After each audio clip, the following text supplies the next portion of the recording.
Οπότε τον πρώτο, εσύ είσαι ο πρώτος. Ναι. Θα σε έχω και σένα, ναι, καταλαβες. Ποιος είναι αυτός? Αυτός είναι ο πρώτος, ναι. Τώρα είμαι εγώ. Αυτός. Τώρα θέλω να γράψω. Μου κάνει κι άλλο μάθημα που θέλω να το γράψω, κατάλαβες, θέλω να το δω. Τι μου λέει, κάτι πράγματα εκεί που εκείνη τη στιγμή που έχω... Το οριζόντιο είναι τόσο. Όχι, άμα το κάνω οριζόντιο δεν θα μου έρχεται η οθόνη έτσι.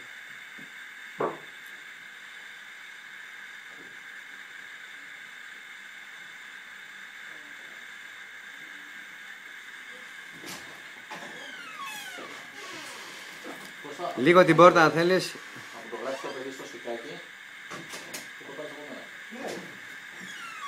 μένα. Παπαμίτσο, δώσε μου το και εσύ, έτσι μετά. Ναι. Εντάξει. Πώς θα το γράψουμε? Κόμπι πέρα. Θα το γράψω εδώ στο σπιτάκι.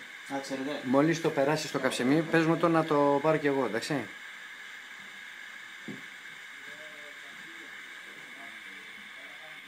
Εγώ μαλάκα αυτό το δύο θα γίνει σοβαρά με ρατσί άλλη. Στο είπε, ότι αν δεν γίνει δίαιτα,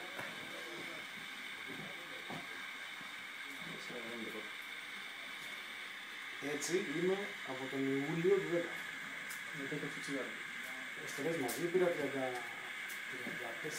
κιλά. Σε μια... Κάνει χειμώνα καλοκαίρι.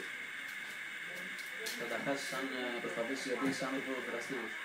Είσαι στην ψήτα συνέχεια. Τώρα είμαι 112, 114, 113, 112, 111 εκεί. Θα φτάσει 125 έτσι. Εντάξει, μην το λατρέχω το λόγο, αυτό είναι 2 χρόνια. Ναι, για να πέσουμε φυσιολογικά. Δεν πέσουμε απότομα. μας τύπαγε το μεταξύ 6 δύναμη, του έκανε γύρω-γύρω να ανεβεί στη ζώνη ρήψεως. Κοίτα πώς μου πήγε το πίσω.